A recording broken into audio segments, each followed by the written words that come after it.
அந்த படம் பண்ணிட்டு இருக்கிறப்போ அதுக்கப்புறம் என்ன ஆச்சு? லைக் படம் ம். படம் அப்படியே பண்ணோம். இன்பிட்வீன் கண்ணால ஒரு 2 மாசத்தோட கேப் ஷூட்ஸ் இருந்துச்சு. படம் பண்ணோம். படமும் வந்து எப்படின்னா, ஜாலியா போவோம், உட்காருவோம், வருவோம் அந்த மாரி தான். ஏன்னா படம் வந்து எப்படின்னா, ஃபர்ஸ்ட் படம். ம். படத்தோட இது எப்படி இருக்கும்லாம் தெரியாது. போனோம். ஸ்ரீவில்லிபுத்தூர்ல ஷூட்டிங்கு, ராஜபாளையத்துல ஷூட்டிங்கு. டைரக்டரும் வந்து அந்த ஏரியா. இன்ஃபாக்ட் ஃபர்ஸ்ட் டே வந்து செகண்ட் டே டைரக்டர் வந்து எங்கள வந்து பார்த்து மதியானம் சாப்பிடும்போதெல்லாம் வாங்கடா அப்படின்னு என்னையும் பாலசரவணன்லாம் கூப்பிட்டு போறோம். நாங்க சாப்பிட வருவோம். அந்த ஃபீல்ல இருந்தோம். செகண்ட் டேல வந்து என்ன ஆயிடுச்சுன்னா, ஒரு திருவிழா செட்டப்ல ஆக்சுவலா எங்களுக்கு ரொம்ப சின்ன போர்ஷன் தான் அதுல. ம். அன்னைக்கு ஷூட். பட் காலையிலேயே வர சொல்ட்டாங்க. நாங்க பாட்டுக்கு தெருவா சுத்தி இருக்கும்போது, அந்த நெறைய கூட்டம் அந்த ஏரியால உள்ளவங்கலாம் வந்து என்னையும் பாலசரவணனையும் கூப்பிட்டு, "ஏய் நீங்க கனா பசங்க தானே வாங்க எங்க வீட்டுக்குலாம்னு" சொல்லிட்டு வீட்டுக்கு கூட்டிட்டு போய் ஒவ்வொரு வீட்லயும் கூட்டிட்டு போய் எங்கள வந்து ரொம்ப இதா பார்க்க ஆரம்பிச்சுட்டாங்க. என்ன வேணும் சாப்பிடுறீங்களா? அது இதுன்னுன்னா ஒரு பாயிண்ட்ல வந்து அசிஸ்டன்ட் டைரக்டர்ஸ்லாம் டென்ஷன்.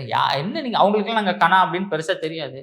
என்ன சும்மா எல்லா இது போயிட்டு இருக்கீங்க? வந்து ஒரு இடத்துல உட்காருங்கன்னு சொல்லிட்டு புடிச்சு எங்கள திட்டுனாங்க.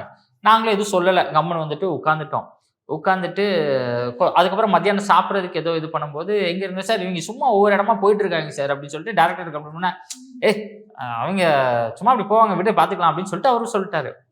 ஈவினிங் அன்னைக்கு முடிச்சுட்டு டைரக்டர் வந்து அவங்க ஏரியாலேயே தான் ஷூட் பண்றோம். அவர் வீடு அங்க தான் இருக்காரு.